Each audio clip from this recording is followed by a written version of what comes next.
Glory be to Jesus tonight. Hallelujah. Glory be to Jesus for day 3 of this 21 days prayer and fasting and vigil. We thank God for his help and the testimony that has been coming in ever since we have started. Our God is faithful.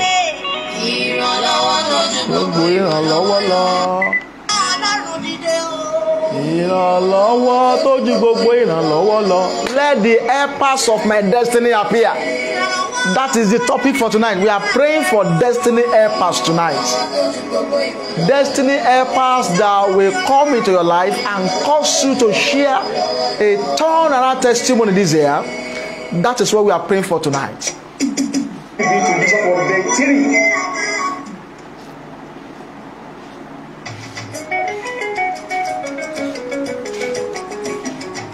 Try to invite your friends, invite your neighbors, invite your families to watch with you tonight, and try to click like, comment, and help us to share it to many groups that you belong to tonight. God will surely help you. Helpers of your destiny will appear this season. Before the end of this 21 days prayer and fasting, your helpers of destiny will appear. Ọlọ́run tó jù ràn lọ́wọ́ lọ́wọ́ ó bẹ́ lọ. Ọlọ́run tó jù ràn lọ́wọ́ lọ́wọ́. Ìrànlọ́wọ́ Ọlọ́run tó jù ràn lọ́wọ́ lọ́wọ́ ni mò ń tọrọ.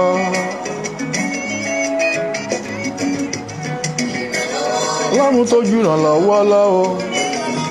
Ìrànlọ́wọ́ Ọlọ́run tó jù ràn lọ́wọ́ lọ́wọ́ ni mò ń tọrọ.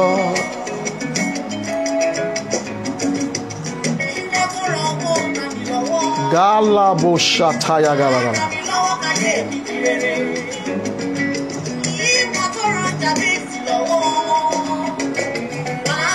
God bless you as you are joining me tonight.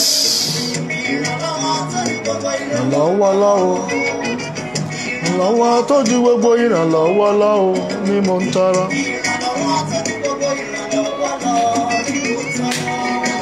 Ìrànlọ́wọ́ lọ́wọ́. Ìrànlọ́wọ́ Ọlọ́run tó jù ìrànlọ́wọ́ lọ́wọ́ ni mò ń tọrọ. Káyé bá mi ṣe wọn ó bá ẹ̀jẹ̀. Bẹ́ẹ̀ni yóò bá ṣe wọn ó ṣì rẹ̀ mú bóyá. Ìrànlọ́wọ́ tí kì í gba ẹ̀jẹ̀ nìyọ́. Ìrànlọ́wọ́ tí kì í ṣe rẹ̀ kún nìyọ́. Ìrànlọ́wọ́ tó ní gbogbo ìrànlọ́wọ́ lọ. Ìrànlọ́wọ́ rẹ̀ ni mò ń tọrọ ó bá gbà. Ọlọ́run tó jù ìrànlọ́wọ́ lọ́wọ́.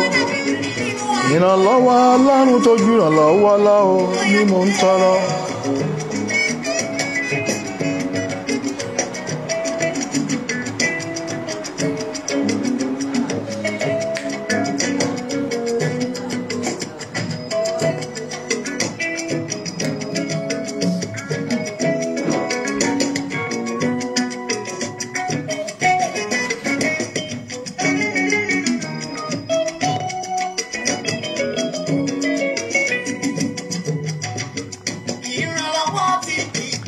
NEPA just took lights. We are going to on here now. No cause for alarm.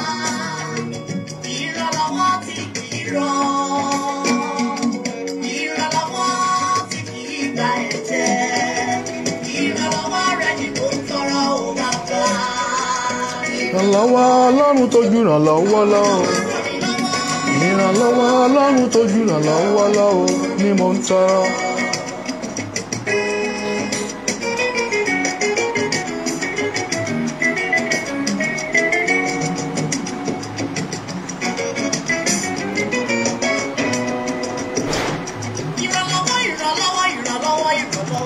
Ìrànlọ́wọ́.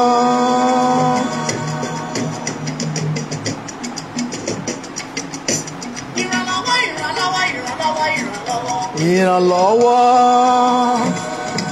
Ọlọ́run tó mọ ìbẹ̀rẹ̀ ayé mi o. Ìrànlọ́wọ́ òpin ayé. Shout hallelujah. Tonight we are asking for the helpers of our destiny to appear. We are praying concerning the help of God for our life tonight. In the name of Jesus, I pray for you that helpers of your destiny will appear in the name of Jesus. Helpers of your destiny will appear tonight by fire in the name of Jesus. The helper that will not make you to be stranded in the journey of your life. Aláàánú àti olùrànlọ́wọ́ tí ò fi ní ìjákulẹ̀ nínú ìrìn àjò ayé lórúkọ Jésù lọ́dún yìí ó yá kó farahàn fún ọ báyìí. Kí àdúrà ológójì ọjọ́ ó lé kan yìí tó parí, mo béèrè fún aláàánú àyànmọ́ rẹ lórúkọ Jésù, yá Ọlọ́run kó rán sí ọ. Ní orúkọ Jésù, yá Ọlọ́run kó rán sí ọ. Lọ pàdé aláàánú àtolóore, lọ pàdé olùrànlọ́wọ́, àwọn olùrànlọ́wọ́ àyànmọ́ lórúkọ Jésù, yá lọ pàdé wọn. In the name of Jesus. In the name of Jesus. Lálẹ́ yìí a fẹ́ béèrè fún olùrànlọ́wọ́ àyànmọ́ pé kó farahàn. Kò sí ẹni tí Ọlọ́run dá tí kò dá olùrànlọ́wọ́ àyànmọ́ pẹ̀lú rẹ̀. Ìwọ ni o ní láti gbàdúrà kí o bá lè pàdé olùrànlọ́wọ́ àyànmọ́ tirẹ̀. Lóru yìí a fẹ́ ké pẹ̀lẹ́dùmarè pé kó so wá pọ̀ pẹ̀lú olùrànlọ́wọ́ àyànmọ́ wa. We want to call upon heaven tonight to connect us with our destiny helper. And I pray for you that heaven will connect you with your destiny helpers in the name of Jesus. God will connect you with your destiny helpers in the name of Jesus. In the name of, I want somebody to pray this prayer. You are going to pray, my Father, for my next level assignment, raise helpers for me. For my next level assignment, raise helpers for me. God will raise helper for you for your next level of assignment tonight in the name of Jesus. Olúwa fún ìpele iṣẹ́ ìránṣẹ́ tuntun tó gbélé mi lọ́wọ́ láti lọ sí ìpele mìíràn nínú iṣẹ́ ìránṣẹ́ tó gbélé mi lọ́wọ́. Olúwa gbé olùrànlọ́wọ́ àyànmọ́ dìde tí ó ràn mí lọ́wọ́. You can't help yourself. You need an helper of destiny to assist you. You need helpers of destiny to help you to the top. And I pray for you tonight that for your next level of assignment, the Lord will help you tonight in the name of Jesus. Jehovah God will help you tonight in the name of Jesus. You are going to pray, my Father, for my next level of assignment, raise helpers for me. Olúwa fún láti lọ sí ìpele iṣẹ́ ìránṣẹ́ tuntun tó kàn fún ayé mi. Olúwa gbé olùrànlọ́wọ́ tuntun dìde síbi. Ó yá àdúrà ní orúkọ ti Jésù. Ní orúkọ ti Jésù. For my next level of assignment, Lord, raise helpers for me. Raise helpers for me, Lord, in the name of Jesus. Raise helpers for me, Lord, in the name of Jesus. For my next level of assignment, Lord, raise helpers for me. Raise helpers for me. Raise helpers for me in the name of Jesus. Olúwa gbé àwọn olóore àyànmọ́ dìde fún mi. Ohun tí a fẹ́ béèrè fún lálẹ́ yìí nìyẹn. Olúwa láti lọ sí ìpele iṣẹ́ ìránṣẹ́ tuntun tó kàn fún ayé mi lọ́dún yìí. Olùrànlọ́wọ́ àyànmọ́ tí ó mú mi lọ sí ìpele tó kàn lórúkọ Jésù. Olúwa gbé wọn dìde. Olúwa rán wọn sí mi. Olúwa rán wọn sí mi. Olúwa rán wọn sí mi ní alẹ́ yìí ní orúkọ ti Jésù. Ní alẹ́ yìí Olúwa rán wọn sí mi. Olúwa gbé wọn dìde in the name of Jesus. Begin to pray, begin to pray. Begin to talk to God. Talk to God. Talk to God. Talk to God. Le prosaitaya gadabakura skalia. Maruske prozitiliande. Rutaka pasenteligarua. Le trosi karia basatoria.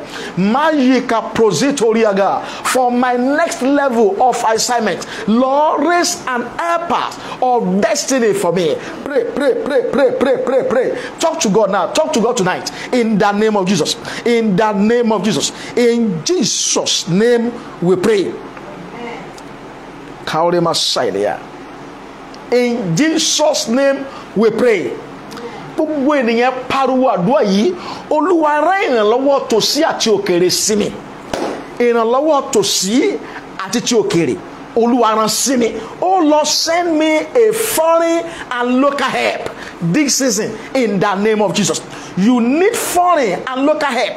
Oh Lord, my Father, send me a foreign and local help this season. Olúwa rán ìrànlọ́wọ́ òkèèrè àti tòsí sí mi. Ó yá sọ di àdúrà ní orúkọ ti Jésù, ní orúkọ ti Jésù. Olúwa rán ìrànlọ́wọ́ òkèèrè àti tòsí sí mi.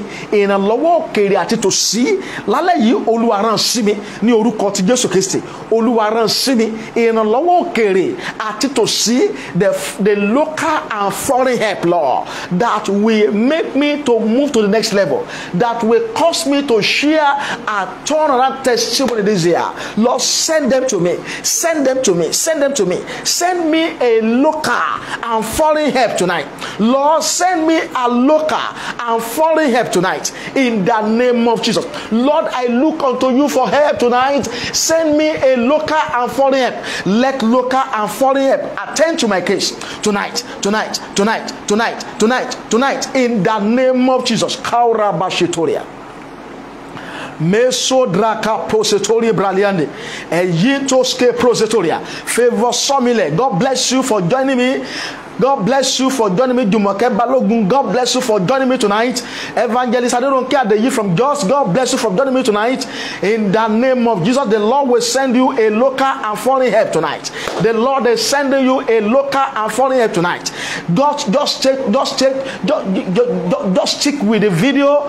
Try to share it. Let everybody join it tonight. Try to share the video with their friend. Share it on your wall. Share it to many groups that you belong to. Lord, send me a local and foreign help tonight. Olúwa rán ìrànlọ́wọ́ òkèèrè àti tòsí sí mi in the name of Jesus. Ìrànlọ́wọ́ òkèèrè àti tòsí Olúwa lálẹ́ yìí rán sí mi, rán sí mi, rán sí mi, rán sí mi, rán sí mi. We are asking for helpers of destiny tonight. Let my helpers of destiny appear by fire. Let them appear by fire. Let them appear by fire in the name of Jesus. In Jesus' name we pray. In Jesus' name we pray. Amen. We are going to pray. Say, my Father, let my helpers of destiny appear by fire. This year, let my helpers of destiny appear by fire. Olúwa jẹ́ kí olùrànlọ́wọ́ àyànmọ́ mi ó farahàn pẹ̀lú iná. Jẹ́ ó farahàn ní kíákíá láti ràn mí lọ́wọ́. Àwọn olùrànlọ́wọ́ àyànmọ́ tó ti rán sí mi, Olúwa jẹ́ kí wọ́n farahàn ní kíákíá láti ràn mí lọ́wọ́. Lord, send me. Let my helpers of destiny appear by fire. Open your mouth and pray. Ní orúkọ ti Jésù. Ní orúkọ ti Jésù. Olúwa jẹ́ kí àwọn olùrànlọ́wọ́ àyànmọ́ mi kó farahàn pẹ̀lú iná lálẹ́ yìí. Gbogbo ẹ̀yin olùrànlọ́wọ́ àyànmọ́ tá a ti rán sí mi láti ran ìpè mi lọ́wọ́, láti ran iṣẹ́ mi lọ́wọ́, láti gbé mi dìde, láti gbé ògo ìpè mi dìde. Ó yá ẹ farahàn, ẹ farahàn, ẹ farahàn, ẹ farahàn, ẹ farahàn, ẹ farahàn. Let the helpers of my destiny appear by fire. Appear, appear, appear, appear by fire. Appear by fire. Appear by fire. Appear by fire. Appear by fire. Appear by fire. Let the helpers of my destiny. Àwọn olùrànlọ́wọ́ àyànmọ́ ìpè yìí ní igun mẹ́rin àgbáyé níbi tẹ́ wà. Ó yẹ farahàn. Ó yẹ farahàn. Ó yẹ farahàn. Ó yẹ farahàn. Ó yẹ farahàn. Ó yẹ farahàn. Ó yẹ farahàn. Ó yẹ farahàn. Gbogbo olùrànlọ́wọ́ àyànmọ́ ní orúkọ ti Jésù. Ó yẹ máa farahàn in the name of Jesus. In Jesus' name we pray. In Jesus' name we pray. I pray for somebody watching me right now. Any blessing coming to you by your helpers this year, your haters will not stop it in the name of Jesus. Any blessing coming to you by your helpers this year, your haters will not stop it. All the haters of your destiny, I pray the Lord will disgrace them in the name of Jesus. I prophesy again. Any blessing coming to you this year by your helpers, your haters will not stop it. Those who hate you will not stop the blessing coming to you from your helpers in the name of Jesus. The Lord spoke to me right now that a woman is watching me. Help is coming to you by your helpers this year. But I pray against all your haters that they will not stop the help of God that is coming to you by your helpers in the name of Jesus. Begin to pray now. Begin to talk to God. You are going to speak to God. Lord, oh Lord, attack all midnight attackers of my testimony. all midnight attackers of my testimony, Lord, attack them tonight. We are in a midnight in Nigeria here. You are going to be praying. All the attackers of my testimony, Lord, attack them tonight. Gbogbo àwọn tí ń dojú kọ ẹ̀rí mi, gbogbo àwọn tí ń bá ẹ̀rí mi jagun lórúkọ Jésù, Olúwa dojogun kọ wọ́n. Gbogbo agbára tó ní mi ò ní ẹ̀rí lọ́dún yìí, agbára tó ní mi ò ní jẹ́ ẹ̀rí lọ́dún yìí, lórúkọ Jésù la fi ẹ̀mí wọn ṣòfò. All the attackers of my testimony, all the midnight attackers of my testimony, Lord, attack them tonight. Open your mouth and pray. My Father, Lord, attack all the midnight attackers of my testimony. Let them be attacked tonight. Lord, attack them. Type this. I can't see you typing it. I can't see you typing the prayer point. I can't see Jumoke typing the prayer point. I can't see it. I can't see it. Type it out. I want to be typing all the prayer point I'm calling. Mairi Kapose Tori Braziliani. Yesu bra katali katoria zaida kapori basetoria kapalia. All the attackers of my destiny, Lord, all the midnight attackers of my destiny, Lord, let them be attacked. Let them be attacked. Let them be attacked tonight in the name of Jesus. Lord, attack all the midnight attackers of my testimony in the name of Jesus. In the name of Jesus, Lord, attack all the midnight attackers of my testimony. All those who are attacking my testimony and saying that I will not share testimony this year, Lord, let them be attacked in the name of Jesus. Let them be attacked in the name of Jesus. In Jesus' name we pray. Amen. In Jesus' name we pray. Amen. Let somebody pray this prayer. My destiny helper held down in the prison of life, be released speedily by fire. My destiny helpers held down in the prisons of life, be released tonight by fire. Gbogbo àwọn aláàánú àyànmọ́ mi tí a fi sínú àtìmọ́lé òkùnkùn, ó yá Olúwa tú wọn sílẹ̀ pẹ̀lú iná lẹ́yìn. Àwọn aláàánú kan wà tó yẹ kó ràn lọ́wọ́ ṣùgbọ́n tó wọ́n wà tìmọ́lé. Aláyìí lórúkọ Jésù, ó yá ọ̀run máa tú wọn sílẹ̀. Ọ̀run máa tú wọn sílẹ̀. Ọ̀run máa tú wọn sílẹ̀. Ọ̀run máa tú wọn sílẹ̀. All the helpers of my destiny held down in the prisons of life, be released tonight speedily by fire. Open your mouth and pray. Ní orúkọ ti Jésù, gbogbo ẹ̀yin aláàánú àyànmọ́ mi, èyí tí a fi sínú àtìmọ́lé lórúkọ ti Jésù Kristi, ó yá Olúwa fi iná tú wọn sílẹ̀. Olúwa fi iná tú wọn sílẹ̀. Olúwa fi iná tú wọn sílẹ̀. Olúwa fi iná tú wọn sílẹ̀. Olúwa fi iná tú wọn sílẹ̀. I want to be typing those prayer points out. Olúwa fi iná tú wọn sílẹ̀.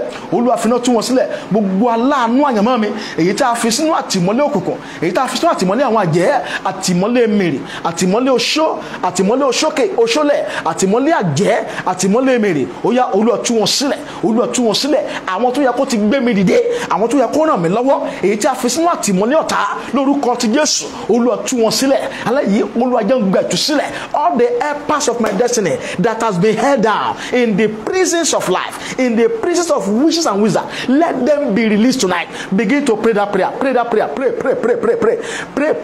Talk to God now. Talk to God. All the helpers of my destiny that has been held down in the prisons of man, in the prison of witches and wizards, in the altars of witches and wizards, let them be released tonight by fire. Be released by fire. Today is the third day of this prayer and fasting. Let them be released by fire. Let them be released by fire. I can't see Jumoke typing.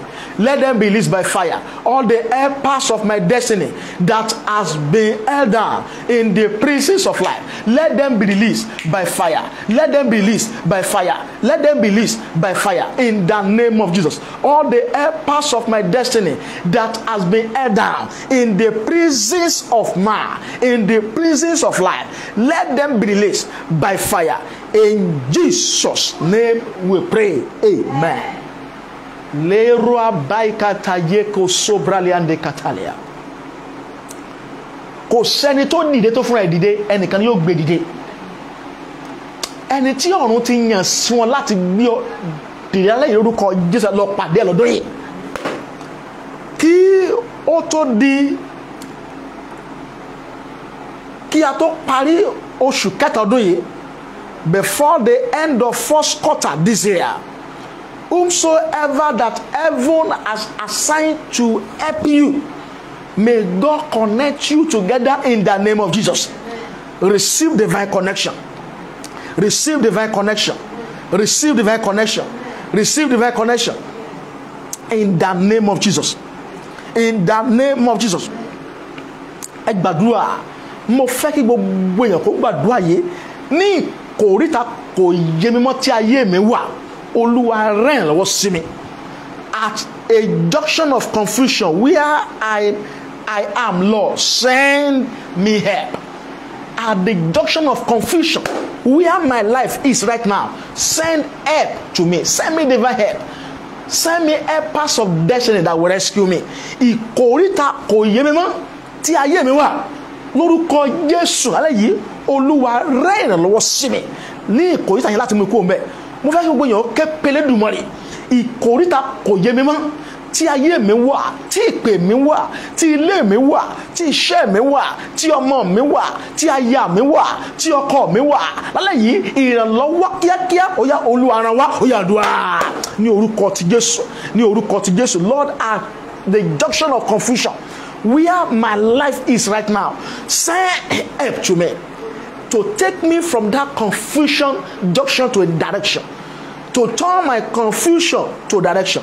At the junction of confusion where I find myself, Lord, send helpers of destiny to me that will rescue me, that will rescue me, that will rescue me. The Lord says, somebody is watching me. You are at a junction of confusion. You are confused about your life. You are confused about the next step to take. You are confused about your business. You are confused about your marriage. But at that level, at that junction of confusion where you are, the Lord will send you helpers of destiny tonight that will rescue you, that will help you. Begin to pray, begin to pray. Lord, at the junction of confusion where my life is, send me helpers of destiny. Send me helpers of destiny, Lord, in the name of Jesus. Maili kapose tori braliande. Ye kapos keliande katoya maskatolia. Lady kapori basaida katalimo kori baska. Ikorita koyemi motimo barami. Lójijì ìrànlọ́wọ́ tó gbé mi kúrò mẹ́ ó yá jẹ́ ó tẹ̀ mí lọ́wọ́, jẹ́ ó tẹ̀ mí lọ́wọ́, jẹ́ ó tẹ̀ mí lọ́wọ́. The junction of confusion where I meet myself suddenly, the help that will move me from that junction, Lord, let me locate me, let that help locate me, let that help locate me. We are praying for the help of God tonight. We are praying for the help of God tonight. At this confusion junction, at the junction of confusion where I suddenly find myself, the help of God that will take me out of that junction, send it to me tonight. Send it to my ministry in the name of Jesus. God bless you, Debbie Jemima. Yerume Camposetoria. I can see Favor Somile. I can see you. God bless you. God bless you. God bless you. At that level, at that junction of confusion where you meet yourself, the Lord is sending you help tonight. Help is coming for you. Help is coming. Help is coming. Help is coming. Help is coming. Help is coming to take you out of that junction. Help is coming tonight for you in the name of Jesus. Raibaka Posetoria. In Jesus' name we pray. In Jesus' name we pray. Listen, beloved, you are as mighty as men that surrounded you. Therefore, I pray for you that the Lord will send mighty men and women into your life to support you this year, to help you out this year, in the name of Jesus. You are as mighty as men and as men that support you, that surrounded you. Therefore, I prophesy into your life. You that you are watching me now, God will send you mighty men and mighty women that will support you to the top, that will help you to fulfill destiny, that will support you and assist you and lift up your hands in life and destiny. In the name of Jesus, you will not be stranded in the journey of your life. You will not be stranded in the journey of destiny. You will not be stranded in the journey of your life. In the name of Jesus. Raika positorim braliande. Lechua sekiada bajinemo sitoria. Bí ẹ bá rí ẹni tí àwọn tó lágbára yíká ẹni yẹn, òun náà yóò di alágbára. Kí ẹnìkan ọmọ kan kékeré kó wà kí Dangote Ọ̀tẹ́dọ́lá kí wọ́n yíká. Ẹ rí pé òun náà yóò di alágbára bíi tiwọn. Torí pé àwọn èèyàn ńláńlá, àwọn òmìnira ènìyàn ló yíká tó ràn lọ́wọ́. mo gbàdúrà fẹ́nìkan tó ń wò mí lóru yìí ìrànlọ́wọ́ láti ọ̀dọ̀ òmìnira ènìyàn ó yá ọ̀rọ̀ ránṣẹ́ lọ́dún yìí. Ìrànlọ́wọ́ láti ibi gíga wá tí ó sọ̀wọ́ náà di ẹni gíga, ìrànlọ́wọ́ láti òkè wá tí ó sọ̀wọ́ náà di ẹni òkè lọ́dún yìí ó yá ọ̀rọ̀ ránṣẹ́ ọ̀ka rẹ̀ bá. Maili kajanama sode bakolia. Yes, Lord, I can feel the presence of God now. Ìrànlọ́wọ́ àwọn ènìyàn ńlá, àwọn tó ti wà lókè tí ó sọ̀rọ̀ náà di ẹni òkè lórúkọ Jésù lọ́dún yìí ó yá lọ rí ìgbà kan rẹ̀ bá. Àwọn tó máa dúró sí èjìká wọn tí ayé máa fi rí ọ tó fi máa gbúrò wọn náà lókè lọ́dún yìí lórúkọ Jésù yá ọ̀run sọ pọ̀ mọ́ wọn. Ìrànlọ́wọ́ lọ́dọ̀ àwọn tó ti ga tó máa fi gíga tí wọ́n sọ wọn náà di ẹni gíga lórúkọ Jésù lọ rí ìgbà báyìí. Help of God from those who have arrived, who are up there, that you are going to stand on their shoulders, that people will see you and notice you. People who can give you voice and through their height, through their riches, through their wealth, through their assistance, you too, you will become a voice. I pray that such help will locate you this year in the name of Jesus. In the name of Jesus. In the name of Jesus. In the name of Jesus. So shall it be in Jesus' name. So shall it be in Jesus' name. I pray for somebody watching me tonight. God will make you financially stable and use your pocket to bless others in the name of Jesus. Lord is telling me God will make you financially stable this year so that He can use your pocket to bless other people in the name of Jesus. He gives bread to the eater and seed to the sowers. If you are a sower, God will give you seed to sow this year. God will make you financially stable so that He can use your pocket to bless others this year. How many of you want God to make you financially stable and use your pocket to bless others? If you are the one, say, I'm ready, I'm ready. The Lord is sending resources to your hands so that it can flow out to others, so that others can be blessed through your blessing, through your resources, through the blessing that is moving towards your direction. And I pray that the God will make you financially stable this year so that He can use your pocket to bless others in the name of Jesus. In the name of Jesus. The Lord will use your pocket to bless the poor. The Lord will use your pocket to help the work of God this year. In the name of Jesus. Ọlọ́run máa sọ di olówó láti mú kó fi ọrọ̀ rẹ̀ ra àwọn ọ̀pọ̀ ènìyàn lọ́wọ́ lọ́dún yìí. Ò ní ṣe aláìní. Lórúkọ Jésù ò ní ṣe aláìní. You will not lack. You will not lack. You will not lack. You will not lack. I pray for somebody watching me. Everything called scarcity and shortage is over in your life today forever in the name of Jesus.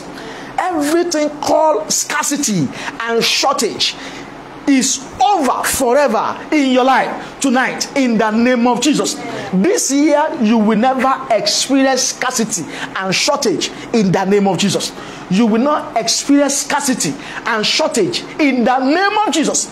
You will experience abundance. The Lord will give you abundant blessing. The Lord will give you abundant riches. You are going to be abundantly blessed in the mighty name of Jesus. In the mighty name of Jesus. In the mighty name of Jesus. Tonight we're going to pray. My destiny begin to attract unusual help and helpers. Let somebody pray this prayer. From the nations of the world you are watching me from. My destiny begin to attract unusual help and helper. Àyànmọ́ mi ó yá fa aláàánú àtolóore mọ́ra. Ewu àyànmọ́ mi bẹ̀rẹ̀ sí ní fa àwọn olóore mọ́ra. Àwọn aláàánú tí ó ràn mí lọ́wọ́ ó yá máa fà wọ́n mọ́ra lẹ́yìn. Ó yá sọ di àdúrà. My Father, Lord, let my destiny begin to attract unusual help and helpers. Let my destiny begin to attract unusual help and helpers tonight. in the name of Jesus. Unusual help and helpers. Let my destiny begin to attract unusual help and helpers tonight in the mighty name of Jesus. My destiny begin to attract unusual help and helpers. You, my destiny, attract unusual help and helpers. You, my destiny, attract unusual help and helper. Ìwọ àyànmọ́ mi bẹ̀rẹ̀ sí ní fa olóore àti aláàánú mọ́ra lálẹ́ yìí in the name of Jesus. Maileke positori brase kata yemoskotere.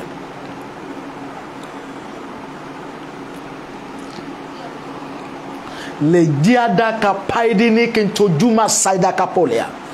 Begin to pray, begin to pray. Begin to pray this prayer. Ìwọ àyànmọ́ mi bẹ̀rẹ̀ sí ní máa fa àwọn olóore mọ́ra lọ́kùnrin lóbìnrin ní gbogbo àgbáyé. Ẹ̀yin olóore àyànmọ́ ní mẹ́rin àgbáyé. Ó yá àyànmọ́ mi fà mọ́ra. Let my destiny begin to magnetize unusual help and helpers this year. Malekwa sedoni kentaliboru akapachita. Esudi kereale entojina kwa foba.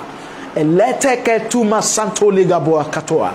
My destiny begin to attract unusual help and helpers. Begin to attract unusual help and helpers. My destiny begin to attract unusual help and helpers. My destiny begin to attract unusual help and helpers. My destiny begin to attract unusual help and helpers in the name of Jesus.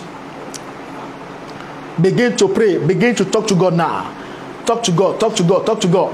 My destiny begin to attract unusual help and helpers tonight. Let my life, let my destiny begin to attract unusual help and helpers in the name of Jesus. Rabakoshita yandreke poleba saitoria.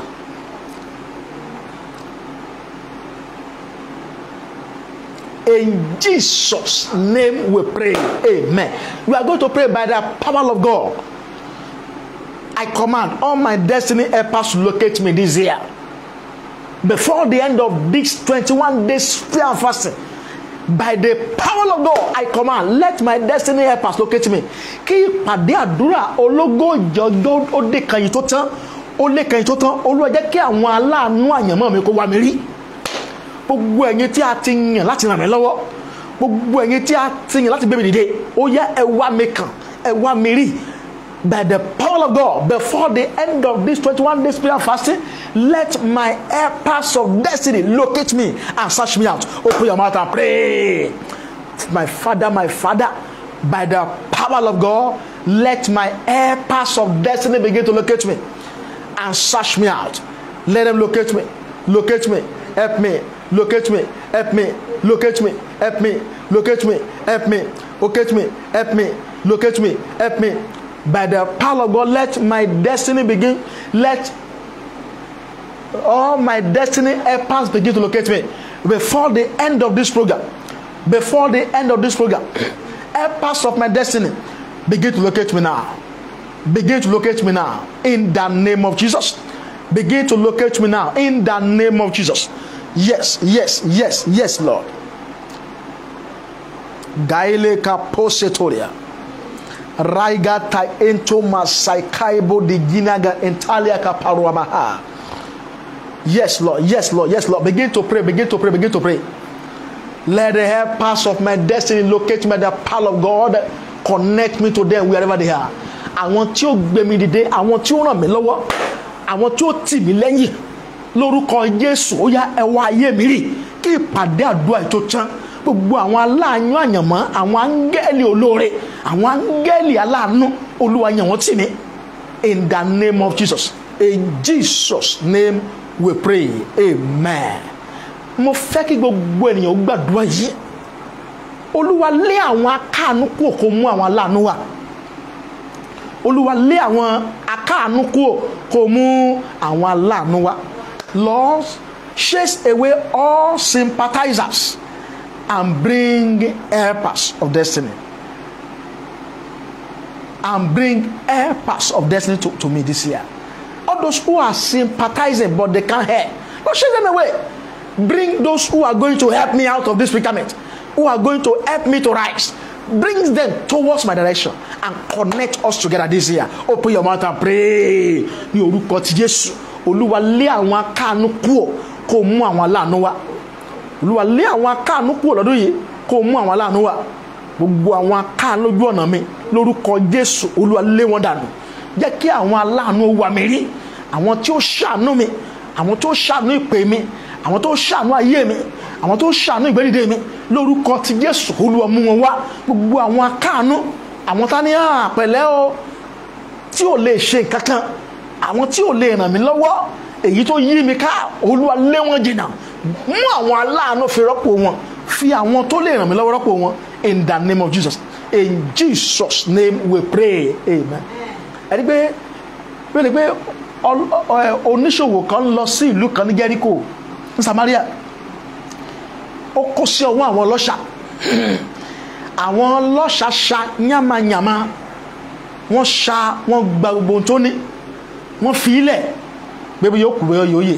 Wọ́n pé àwọn kan débẹ̀, wọ́n kàn pẹ̀lẹ́ o, ta ló wá ṣe báyìí fọmọkùnrin yìí, ẹ wò bó ṣe ṣe, wọ́n kàn káàánú ẹ̀ ni, wọn ò lè ṣe ohunkóhun, wọ́n dẹ̀ lọ. Àwọn méjì débẹ̀ wọ́n tún káàánú ẹ̀ pé àwọn olè ti pa, wọ́n ti ja oníṣòwò kan lólè ní ojú ọ̀nà, wọ́n kàn tún káàánú ẹ̀ ni, wọn ò lè ṣe ohunkóhun. Ṣùgbọ́n nígbà tí aláàánú Samaria débẹ̀,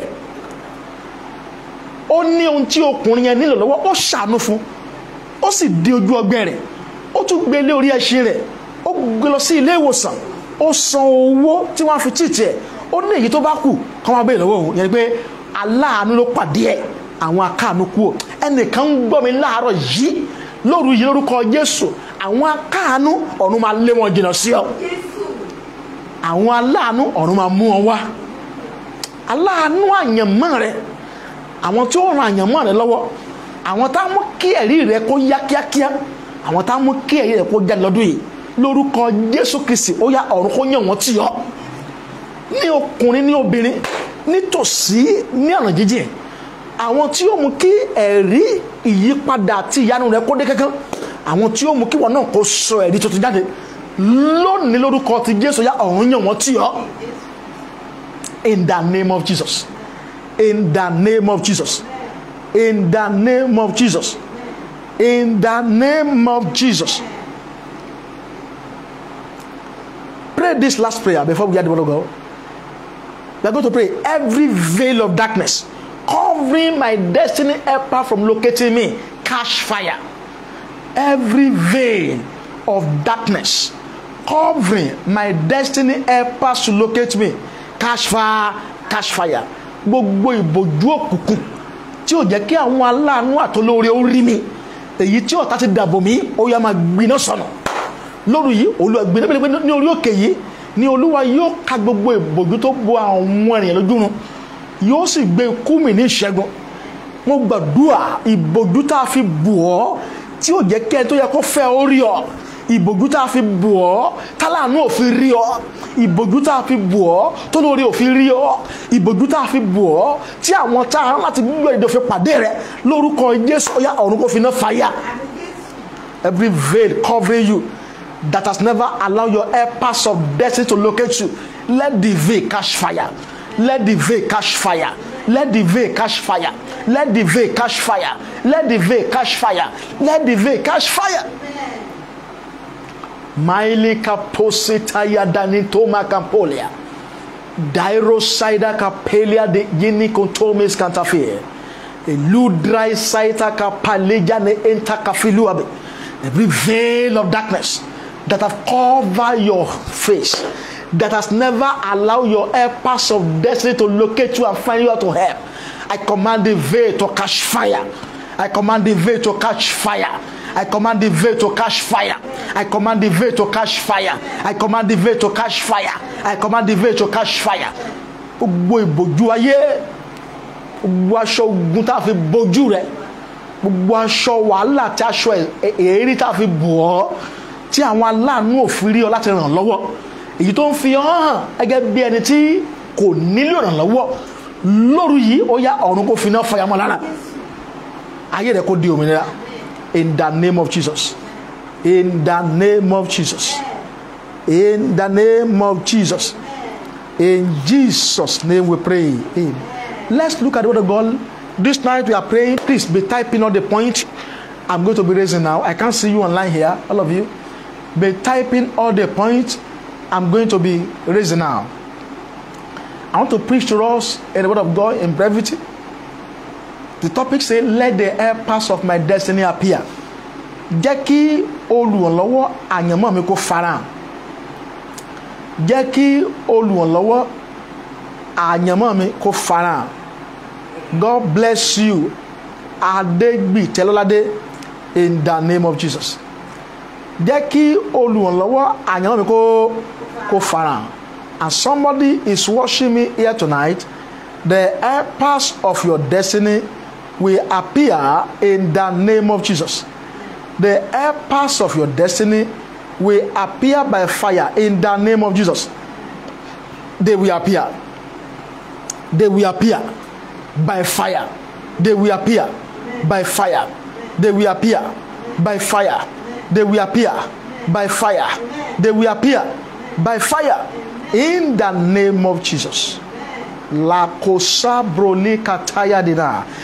look at the book of Isaiah.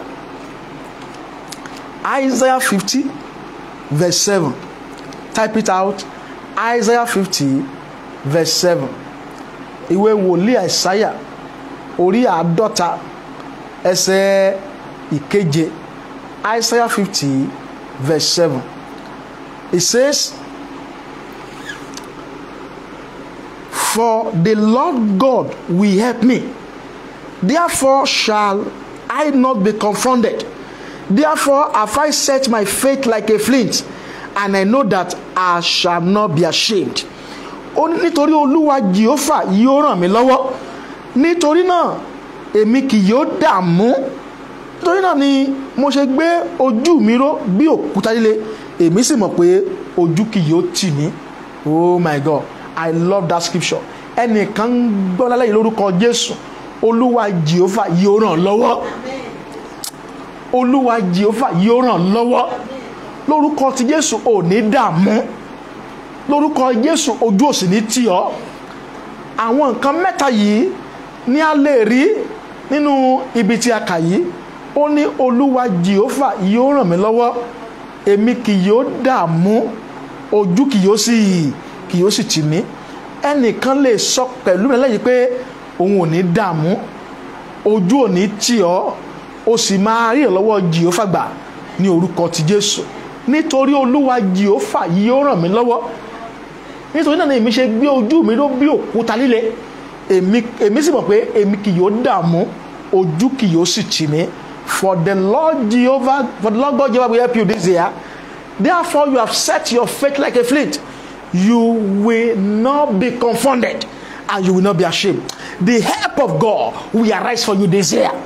Ìrànlọ́wọ́ lọ́wọ́ máa ìdè fún ọlọ́dún yìí lórúkọ Jésù. Ìrànlọ́wọ́ tó fi ní dààmú mọ́lọ́dún yìí ó yá lọ orí bàbá ẹ̀. Ìrànlọ́wọ́ tí ò fi ní dààmú tó fi ní ṣe làálàá kó o tó dá nǹkan rẹ ṣe.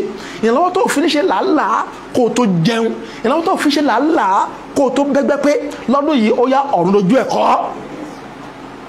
Ìrànlọ́wọ́ tí ojú òfin ní tì ọ́ láàrin ẹgbẹ́ àti ọgbà lọ́dún yìí ó yá lọ orí bàbá yìí.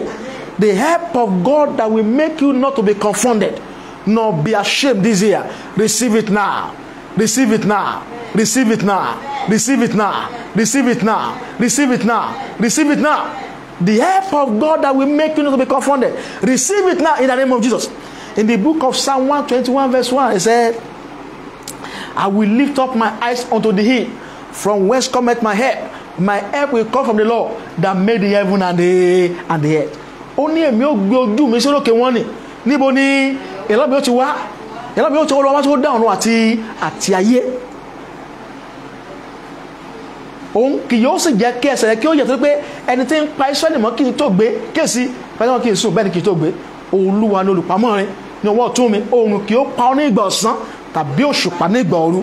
Olúwa yóò pa ọmọ kó níbi gbogbo, yóò pa àlọ àti àbọ̀ rẹ̀ mọ́ láti ìgbà yìí lọ àti láéláé. Àmín. Ẹnìkan wò mí ìrànlọ́wọ́ láti òkè wá ó yá lọ orí bàbá yìí. Help from above. Divine help from above. Receive it this year. Receive it this year. Receive it this year. Receive it this year. Receive it this year. Receive it this year. In the name of Jesus. That divine help that will lift you up. Divine help that will lift you up this year. Receive it now. Receive it now. Receive it now. Receive it now. Receive divine help in the name of Jesus. Somebody is watching me from outside Nigeria. The Lord said, I'm going to help you this year. You are looking for a job. You are looking for a job. You are not working out. But Lord said, I'm going to send help to you. The help for you to secure a good and well-paying job. You are going to receive it. And somebody is watching me from Nigeria. There is a particular money or capital that you need to start a business. And you already planned the business. You already have the feasibility report of the business. And help for capital is not coming. But the Lord said to tell you tonight that the help of God to start that business, financial help to start that business, receive it now. Receive it now. Receive it now. Receive it now. Receive it now. Receive it now. Receive it now. In the name of Jesus. Somebody is watching me. You have a deadline to pay up some money, a debt. You have a deadline. There's a deadline to pay up a debt. And shame is on the way. But the Bible has said, for the Lord God Jehovah will help you. Therefore, you have raised up your eyes like a flint, and you know you shall not be confounded, nor be ashamed. The help of God that will not make you to be ashamed concerning that deadline to pay up that money. Receive the help now. Receive the help now. Receive the help now. Receive the help now. Receive the help now. The money to pay. The help of God that will supply that money to pay up that debt. Receive it now. Receive it now. Receive it now. In the name of Jesus. In the name of Jesus. In the name of Jesus.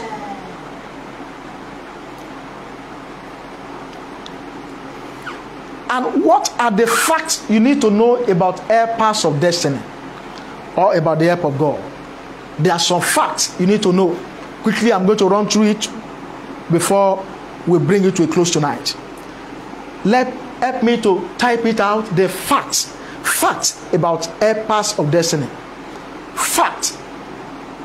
5 facts about the helpers of destiny. Àwọn àṣírí, àwọn márùn tó láti mọ̀ nípa olùrànlọ́wọ́ àyànmọ́. Ìkíní, helpers of destiny are people God positioned on your way to fulfill your destiny. Helpers of destiny, they are people that God positioned on your way so that you can fulfill your destiny. Àwọn olùrànlọ́wọ́ àyànmọ́ jẹ́ àwọn tí Ọlọ́run fi sí ojú ọ̀nà rẹ láti ràn lọ́wọ́ kó bá lè mú àyànmọ́ rẹ ṣẹ. Àwọn kan wà ẹni pé aláàánú ará Samaria yẹn òun ni Ọlọ́run fi sí ọ̀nà arákùnrin tí àwọn ọlọ́ṣà dá lọ́nà yìí láti ràn lọ́wọ́. Ìgbà mìíràn àwọn tó fojú sí ó lè má jẹ́ àwọn ni. Ẹgbẹ́ pé sọ pé ó ní àwọn àlùfáà kọjá wọ́n káànú ẹ̀ wọ́n ràn lọ́wọ́. Ó ní Farisí kọjá wọ́n ràn lọ́wọ́. Ṣùgbọ́n ará Samaria kan òun ni Ọlọ́run fi omijé àánú sí lójú láti ràn ọkùnrin lọ́wọ́. Mo gbàdúrà fún ọ ẹni tí ọ̀run ti fi omijé àánú sí lójú láti ràn lọ́wọ́ lọ́dún yìí ó yá ayé rẹ̀ pàdé ẹ̀. Kaili maroba shantalia. The person that God has put your help into their hands to help you this year, may God make them to locate you by fire in the name of Jesus. Ìkejì tó láti mọ̀, number 2 fact you need to know is that destiny helper can be physical or spiritual. Destiny helper can be physical or spiritual. Àdẹ́gbẹ́ àwọn aláàánú àyànmọ́ lè jẹ́ àwọn tí a fi ojú rí àti àwọn tí a kò fi ojú rí. Wọ́n lè jẹ́ ní ti ẹ̀mí, wọ́n sì lè jẹ́ ní ti ara. Ìtumọ̀ yẹn, wọ́n lè jẹ́ ní ti ẹ̀mí tàbí ẹni ti ara. Ọlọ́run lè rán wòlíì ẹ sí ọ láti jẹ́ aláàánú àyànmọ́ rẹ. Ọlọ́run lè rán pásítọ̀ ẹ sí ọ láti jẹ́ aláàánú àyànmọ́ rẹ. Ọlọ́run sì lè rán ẹnikẹ́ni sí ọ láti ran àyànmọ́ rẹ lọ́wọ́. Mo gbàdúrà fún ọ, either physical or spiritual destiny helper that heaven have assigned to help you this year. May your destiny connect with them and locate them in the name of Jesus.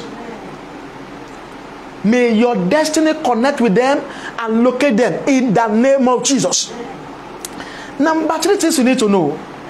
Number 3 things you need to know about destiny helpers this year, tonight, is that destiny helpers can be far or near. Destiny helpers can be far or near. Aláàánú àyànmọ́ lè wà nítòsí tàbí ọ̀nà jíjìn.